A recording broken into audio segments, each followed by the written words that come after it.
Spousal support, alimony. What is it? How can you get it? Or how can you ensure you're not paying too much?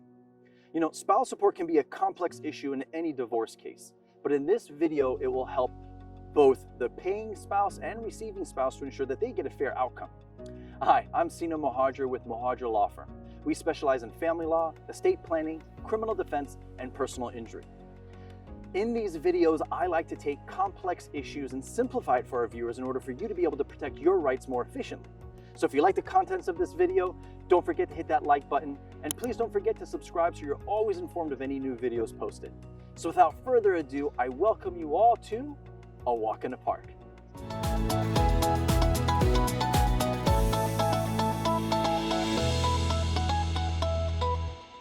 Spousal support or alimony, call it what you will, they're one and the same. It is a financial assistance paid from one spouse to the other to ensure that the receiving spouse can maintain the same standard of living during either the pendency of the action, so post-separation, or upon divorce. But it's important to note that there are two types of support. There is temporary support, which is only used for the pendency of the action, and the court looks at different factors when determining how much of an award should be granted, versus permanent support, which is more permanent, hence at the time of trial or at the time of divorce.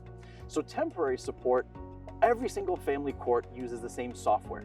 It's an algorithm that was designed where we input data, for example, your income, your spouse's income, other factors if there's kids involved, how you file your taxes. And this algorithm spits out to the court and us attorneys on how much one spouse needs to pay to the other. But at the time of a permanent support, we got a whole different ballgame.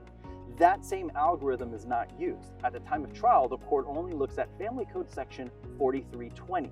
Under 4320, you've got like a list of factors, 15 I think, where it looks at the length of the marriage, the health of both parties, education, work history, age, and what was the marital standard of living. So the court looks at all these 15 factors to determine what is a fair spousal support award. Now, good news is that you don't have to roll the dice and just go straight into court. You can take more control over this issue. A lot of people seek private mediation to actually sit down to see if they can reach an agreement with the other spouse as to what is a fair amount. Obviously, spousal support would need to be paid, but how much can one spouse actually afford to pay on a monthly basis? And how much, if you're the receiving parent or the receiving spouse, how much do you need to maintain that same standard of living? Now, when you are in mediation, or even if you go to court, it's very important to disclose your financial situation. We call it the financial disclosures. It's important to understand income, whether it's a W-2 or 1099, if there's a profit and loss.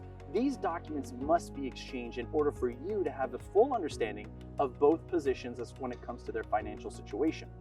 If you were to go to court, the judge is going to make it mandatory anyway. So it's important during mediation you utilize this to be able to come up with any fruitful agreement. But note, even if you reach an agreement or not, you're always free to go to court. But if you have a spousal support order that is no longer fitting for your situation, you have options. One option is to see if you can make another agreement, or the other option is to go to court. And when you go to court, you're asking for a modification. And what you need to do is file what's called an RFO, or stands for Request for Order. That allows a court to schedule your hearing date, and you go in front of the judge and you explain your change in circumstances. Perhaps what you were making before, you're not making anymore. Or perhaps the person who was paying support is now making more and you're asking for a modification.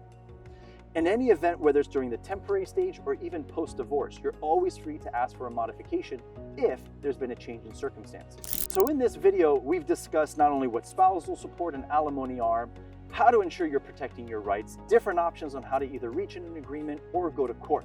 So if you have questions about your case in particular, I welcome you to contact our office. I'm happy to sit down one-on-one and discuss your case in more detail.